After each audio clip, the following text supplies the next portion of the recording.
Nice to see you. Hello. Welcome back to the farm. It's Good to be back. 14th visit, I'm told. Wow. Quite a few over the years. I presume we should have there for a team photo. So, Yeah, okay, councillors, jump in for a photo. I'm getting ready for tonight. I'm going to be the hooker.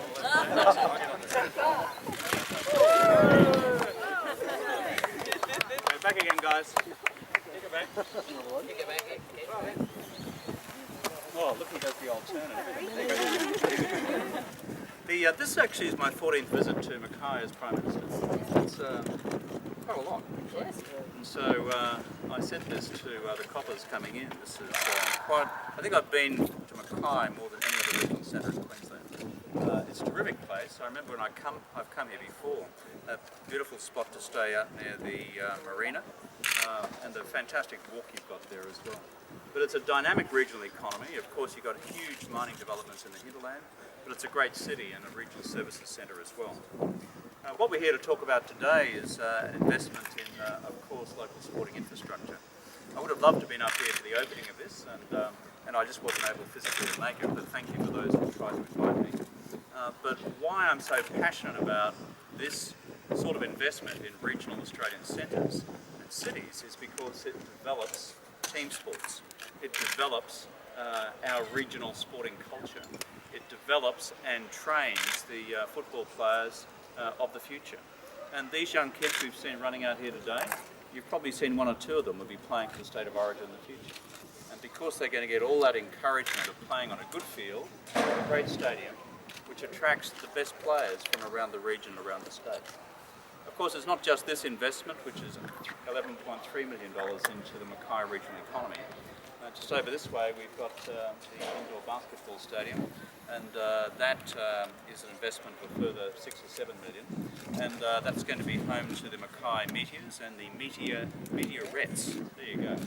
And what I love about Queensland regional centres, having grown up in one myself, is the way they encourage local people, get involved in team sport, and provide a great atmosphere and environment for kids to reach their best and to excel and to go on to higher levels of competition. If you look at our State of Origin teams and our big teams in the NRL, so many of them become regional centres around Australia, particularly in Queensland. And I think it's a tribute to communities and clubs like this one, the Mackay Cutters, that you've actually produced such great players in the past. The other thing I'd say is this. In our commitment to this region, centred in Mackay, we don't just come here and talk about things, we actually do things. And I'm proud of that fact. I was looking at the list as I came in just now. We've invested about $130 million in local schools. We've built 53 new school libraries in this region. That's a lot of libraries. That's to actually make sure our kids have got the best opportunities for the future. We have built 5 new science and language centres. We've built 4 new trades training centres in this region, benefiting 9 secondary schools across the electorate of Dawson. We've put nearly 6,000 computers into the high schools in this community, so that there's no digital divide between kids growing up in Mackay and kids growing up in any other part of Australia. And here's my one point about education in the future. Right now, we're trying to roll out a better schools plan for Australia. We've got New South Wales to sign on, we've got South Australia to sign on, we've got Tasmania to sign on, we've got the Independent Schools Association of Australia to sign on. Now, I saw the Premier of Queensland last week in the hope that we get Queensland to sign on as well, and I hope he does. Because here's the benefit. If we get agreement on this, it's a further $3.8 billion investment into Queensland schools over the next 6 years. So that's 3.8 billion extra. That's huge. Let me give you an example. Any of you know Mackay State High School? Okay, Mackay State High, under this plan, would receive 9.8 million in public funding, additional, over the next 6 years. That's an increase of 54%. These are massive increases. Why are we doing it? We're doing it because we want the kids who grow up in these schools and are educated in these schools to have great opportunities. If they're falling behind either in primary school or high school, then we want to have resources in the schools so that a kid can be taken out of the class and get specialist one-on-one attention to bring them back into the mainstream. Most of us have had kids at some stage or other who we think are ahead in the class or a bit behind, actually. And the best thing to make a parent feel better about it is to make sure that when that happens, there's enough resources for a tutor to come in, take the kid off a couple of hours a day, 3 or 4 days a week, bring them back on literacy and numeracy and that sort of thing. That's what these resources are for. It's designed to produce better schools and better education outcomes for our kids, and to make sure that all of our schools lift their performance. That's why we're requiring schools to develop their own school performance plans, which then become public and transparent and available to the community, so that you know where the school was before and how it's improving against each of these defined measures. On health, we've invested also some $15 million to James Cook University, including funding for the university's rural clinical school, and I understand that's been a successful investment as well. Townsville Mackay Medicare Local has been invested in as well to provide flexible referral services for people often out of hours. If I could also refer to the National Broadband Network, where we have some 10,700 homes and businesses in and around Mackay in this region, where the NBN fibre network is under construction or complete. And by mid-16, we'll have approximately 35,600 either under construction or completed. Now, people often ask me, what's the NBN mean? For regional cities like Mackay, it's a huge difference. It means you helps us overcome the tyranny of distance, which is really important, because if you're here and you've got to go everywhere else in order to do business, what the NBN does is you can have live, immediate video conferencing there and then with anybody around Australia.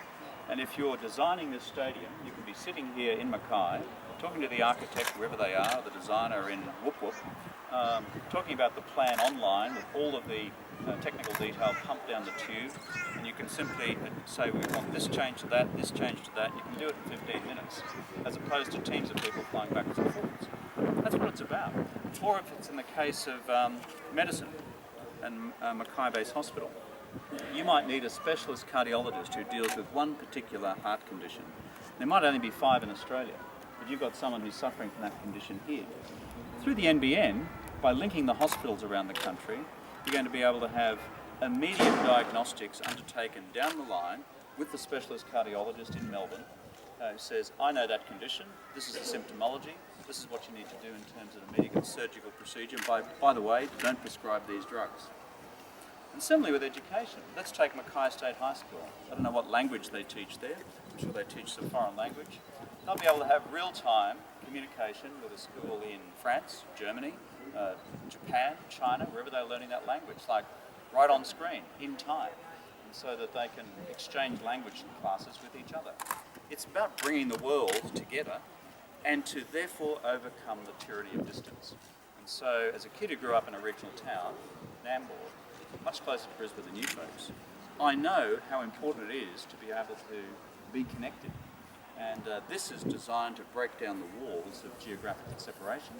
People can live here for the wonderful quality of life that you've got, but then they can also communicate directly and do business around the world. Good for business, good for families, good for schools, good for hospitals, good for healthcare. Finally, this is going to be an interesting old election. We in the government, in order to have the best voice possible for Mackay in this region, we are looking forward very much to having Bronwyn join us in Canberra. Now, whatever your politics here at a gathering like this, I would like her very much to be on our team, and so that her voice in the future can bring arguments such as the one I had before for a stadium like this, so that we can get behind and partner with the Mackay Regional Council. Enough from me. Any questions from the local folks? Sure. Are you coming here to announce funding for the ongoing operations of the stadium? I'm not sure whether you're aware, but it has hit financial trouble. It is a project you funded in the 2007 campaign. Will you fund its ongoing operation? Well, what I've just run through is probably something in the order of about $300 or $400 million of investment in recent times. The reason I'm also here, and what is a flying visit, is to actually sit down with the council in a minute because I like to listen closely to what they've got to say about their priorities for future investment in this region. What I do whenever I go to a regional centre, whether it's Cairns, Townsville, Mackay, whether it's Rocky or Gladstone or anywhere else, is I sit down with the council, sit down with the mayor, listen to them carefully about their priorities, usually talk to the local Chamber of Commerce, have a chat to the local newspaper editor and see what the hell's going on and where we can productively assist. So no, I'm not here with a specific flagship announcement on anything. We need to celebrate what we've done. I think you'd appreciate it's a good thing. But if it goes broke, it's no good to anyone, really. So you don't like it? No, I'm not saying that at all. Okay, that's good. Well, this one actually liked it. That's good to hear that.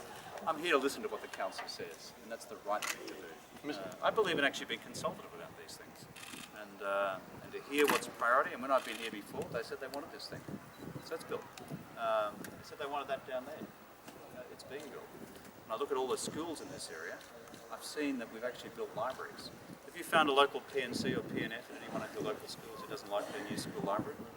I think so.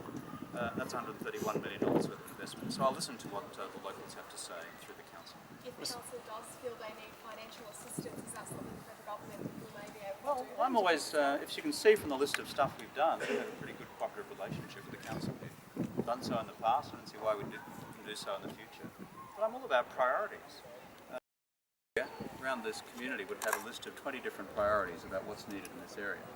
The virtual local government, and I've had uncles who've been mayors themselves over the years, usually National Party mayors by the way, in my case, they actually have a good feel for what the real distillation of priorities is. And that's why I take it seriously. So it's, all I'm saying is, I'm here for a brief time, very brief time, but I want to listen. But also celebrate some of the stuff that we've done. Talking about priorities, obviously Tony Abbott was in town this morning talking about his plan for the Bruce Highway. What's your response to his plan apparently being bigger and better? Well, I think what I know about the good people of Mackay and the good people of Queensland is that they prefer to see a record of action rather than a pile of rhetoric. What's our record of action? We have invested $5.8 billion in the Bruce Highway, 4 times more than occurred under the Howard government, of which he was a minister. 4 times more. So I saw Mr Abbott say earlier today somewhere that yes, this government had invested a little bit more. Well, when I went to school in Yamundi, 4 times more was 400% more. And 400% is not a little bit, it's actually quite a big bit. So that's the record. Anyone doubt the record? Anyone challenging it? Because when he was asked this question today, he said yes after the third question, this government had funded more in the Bruce. And as for the future, our plans are costed. They are consulted with the local regional councils. And in this neck of the woods, we've also been working on the upgrade of the Bruce southern approach to Mackay with federal funding of $50 million. So $50 million there. I've just been in Gladstone, a project of about $150 million, which is the Calliope Crossroads. I've just been also up in Cairns, a very large project with Bruce and the southern approaches to Cairns. We've invested something like $400 million in recent times constructing a massive series of roadworks around Townsville. You know what we're doing with the Bruce? We have a strategic plan whereby each of the major regional centres, we start with the centre and we move out to make sure where most of the traffic accidents occur, which is on the approaches to town, cities either side, we tackle those first. The long-term plan, as I said elsewhere this week, is that I want to see a dual carriageway from Melbourne to Cairns. I want to see what we've seen on the Hume, what's being built on the Pacific, and now for that to continue through with the Bruce. But it's got to be funded, it's got to be real. And if Mr Abbott suddenly discovered the Bruce Highway, where was he for 12 years? And by the way, there's a bloke just down the road there called Warren Truss. He was the Transport Minister in the Howard government. He had plenty of time to work on the Bruce. He's a local fella. But they managed to only spend 25% of what we've committed. So will you be reviewing how much is currently on the table from the government? I'll let locals work out the mathematics of that. Sorry, is that your question? Sorry, will you be reviewing how much is actually on the table at the moment from the federal government for the Bruce? Well, as long as there's some appropriate recognition from good folk in the local community about what has happened, then as I've said before, we will always keep open our future policy considerations on road infrastructure across the nation consistent with budget discipline. This council works to a budget discipline. We work to a budget discipline. And I've been very disciplined in the past about what we were going to invest in here. All these things have been budgeted for, including the Bruce Highway upgrade, which is occurring in the southern approaches to Mackay here. Mr Abbott committed to construction stage 1 of the ring road this morning. Will you commit to the same thing? I believe in taking these things methodically, step by step, and that's why I'm here to talk to the council. It's all very good to pull one thing out of the sky after another and say we might do it, and all the commitments that were made in the 12 years they had to act before, but nothing happened. And so what I'm saying is, I'll listen to the council, I'll talk to Minister Albanese, who has undertaken the single biggest investment in the Bruce Highway by any Australian government ever. And we therefore are strong partners in the future of the Bruce. The record and the runs are on the board, and we look forward to being partners in the future. Any other local questions before I have a chat? How do you respond to criticism that frequent changes to climate change policy is hampering investment in the Bowen Basin? I'd say that number one is if you look to what we've done with the new carbon price through the emissions trading scheme, the carbon price has just been reduced from $26 a tonne to $6 a tonne. Secondly, for families up here in Mackay, what does that mean? It means that under this scheme, that you will end up having average families $380 a year better off. Under Mr Abbott's scheme, you'll end up with families $1,200 a year worse off. If you're concerned about cost of living pressures up here in Mackay and this part of Queensland, I think people will focus on that. And as for industry, of course we'll continue to support industry in their adjustments. The other thing I draw your attention to is, you've just spoken about the mines over there. If we go in the other direction, there's a thing called the reef. And the Great Barrier Reef is pretty important to us. Because of that, we're acting on climate change. We don't hold a view that climate change is crap. That's what Mr Abbott has said, his view of climate change is, quote unquote, his words not mine. Because if you don't act on climate change nationally and internationally, the reef won't be here for our kids or our grandkids. That's the problem. So we're acting on this in a responsible way. We've brought in a renewable energy target of 20%. We have an emissions trading scheme. And on top of that, we've ratified the Kyoto Protocol. So we believe you can do that and still be sensitive to cost of living pressures, support industry in their adjustment, and do the right thing by the reef for the future in a balanced way. Looking after the reef, supporting our industries. That's our approach to the future.